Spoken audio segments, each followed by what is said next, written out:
जो हमारा जन्म होता है वो आत्मा का जन्म नहीं होता है। जो आपका होना है उस होने का जन्म नहीं होता है।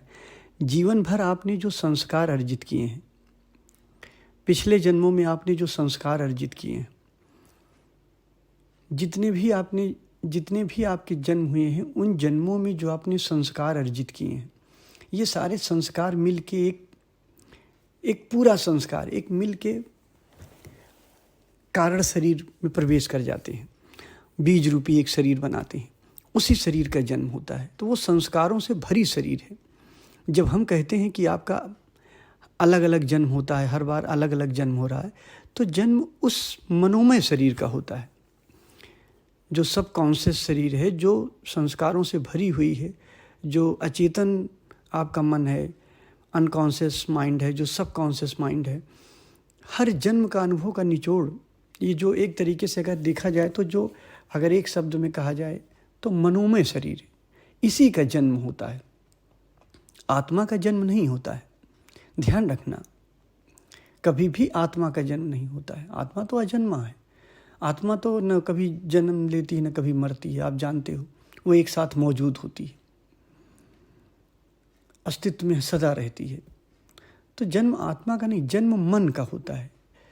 यही मन जन्म लेता रहता है। पिछले कुछ संस्कार, इस जन्म के कुछ नए संस्कार, फिर अगला जन्म हुआ, फिर अगले जन्म के कुछ नए संस्कार। तो ये संस्कार लेता जाता है और उसी संस्कार का जो घनत्व होता है आपके अंदर ज़्यादा, उसी का जन्म होता रहता है, संस्कारों का, मनोमय शरीर का। तो वो शरीर का जन्म होता है, मनोमय शरीर का जन्म होता है। और ये जो मनोमय शरीर है, ये इस शरीर जो स्थूलमय शरीर है, इस स्थूलमय शरीर की कोई ज़रूरत नहीं है। मनोमय शरीर ये अकेला भी रहता है, मौजूद रहता है।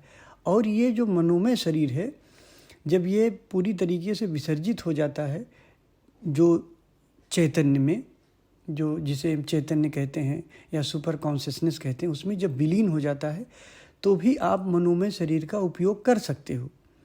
विलीन होने के पहले क्या होता है कि मनोमय शरीर आपका उपयोग करता है, यानी कि चेतना का उपयोग करता है। और जब विलीन हो जाता है तो चेतना के पास ये पावर होती है कि मनोमय शरीर का वो उपयोग करती है। मनोमय शरीर गुलाम के भांति उसमें विसर्जित रहता है, और जब चेतना चाहती है उसका उपयोग करती है। तो ये अंतर हो जाता है। और ये जो मन है, मन की उत्पत्ति भी, जो अब एक तरीके से अहंकार कहते हैं, इसकी उत्पत्ति भी चेतना से ही होती है। चेतना में जहाँ जहाँ कॉन्शियसनेस की कमी होती, मनोमय शरीर की उत्पत्ति हो जाती है। तो मनोमय शरीर भी चेतना के कारण ही उत्पन्न होती है। मूल चेतना है। अगर चेतना ना हो तो मन भी उत्पन्न ना हो। चेतना की जहाँ होश की अवस्था कम है, जिन जिन बिंदुओं पे कम है, वहाँ वहाँ मनोमय शरीर रहती है।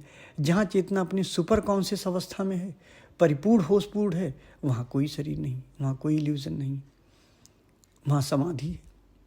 बाकी चेतना जहाँ कम प्रकाशित है, वहाँ जीवन है, इल्यूजन है। तो ऐसा ही है। ये बड़ा विषय है। जब आप कभी अनुभव करोगे या इस पे आप सोचोगे, क्योंकि बुद्धि तो चीज़ों को खंड खंड करके समझाती है, तो बुद्धि से जब आप समझते हो तो ये समझ नहीं पाते हो। हाँ, एक बार अगर आप अनुभव कर लो, फिर आप समझो तो आसानी से समझ जाओगे।